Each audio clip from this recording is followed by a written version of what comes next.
About 4 years ago, I was asked to be a perinatal expert witness in a case where a mother had taken the life of her children.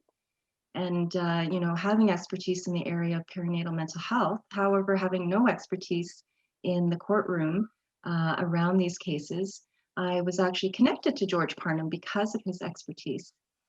We ended up doing a presentation. It was a Postpartum Support International Conference. I believe it was 2018. And George and I had a lovely time presenting, and me, of course, learning from him. And at the end of the presentation, I really realized how much of a wealth of experience and knowledge that George has that really would be untapped unless, there were these presentations. And in fact, in the role of, a very novice expert witness, I met so many individuals in my quest to try to learn resources. And so I turned to George and I said, we should do a book. And he smiled and he said, absolutely, we should do this book.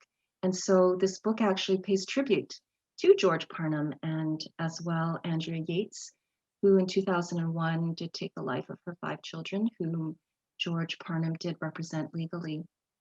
And so it really is my honor to breathe this book to life.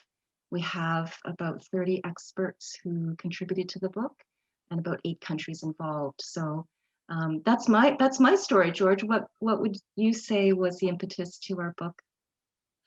I realized after I got the call in 2001 to represent Andrea for the deaths of her 5 children that this was something that needed to be obviously examined in preparation for the jury trial, but also to educate the thinking public about the role of mental health, women's mental health in situations that find themselves thrust into the middle of the criminal justice system. It was very important for me to realize that on a higher level that the lives of Noah, John, Paul, Luke, and Mary Yates, that those lives would not have been lost in vain. There was obviously a mental health issue that needed to be explored, and to reach out and have a book of this fashion sent to law schools, law libraries, educating lawyers or soon-to-be lawyers in areas that are not talked about when you go through law school.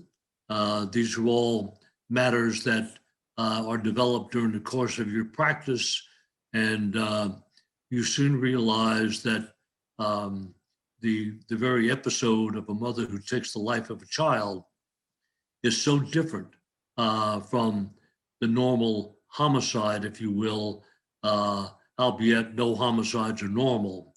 But this is the very nature of who we are as a human being.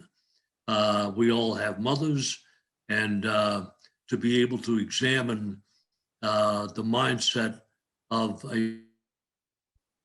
takes the life of a child, much less 5, is absolutely so important.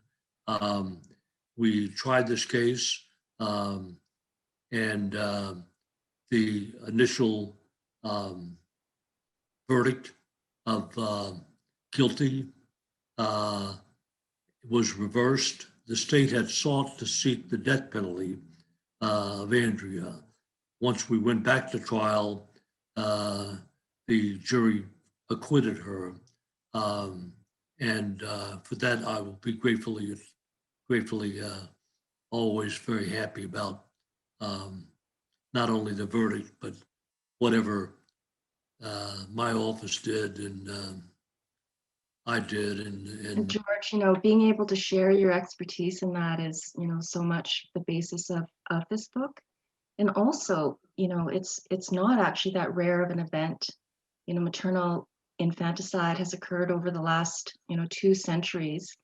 And for some reason, among all the developed nations, the United States has the highest rate of parents taking the lives of their children, to about 500 a year. And so, we're talking about, lives of mothers and lives of children. And really, for us to form a basis, it is maternal filicide and maternal infanticide and maternal neonaticide. But there's also, perinatal illnesses that are underscoring what happens in the commission of other offenses that mothers might partake in. So it's actually also our foray into an area of maternal mental health forensics. And so this is kind of laying the groundwork. When you look at the population of, those who are incarcerated, more and more there's an increase of women in the childbearing years and who are mothers. So, we want to also profile and bring attention to the need for a specific area of maternal mental health forensics. Yeah. And so the first foundation is legal aspects. The second is psychiatric complications and perinatal mental illness. The third is the role of the expert witness. And fourth is sociocultural considerations and feminist approaches to treatment and prevention. And so, bearing that in mind, we really set the tone for this book to be a guidebook, to be accessible for lawyers, for psychologists, for psychiatrists, for social workers, for psychiatric nurses, for law enforcement personnel, really a wide breadth of people who would potentially become involved with a mother or a father who has taken the life of their child. So for these professionals is who we had in mind when we edited the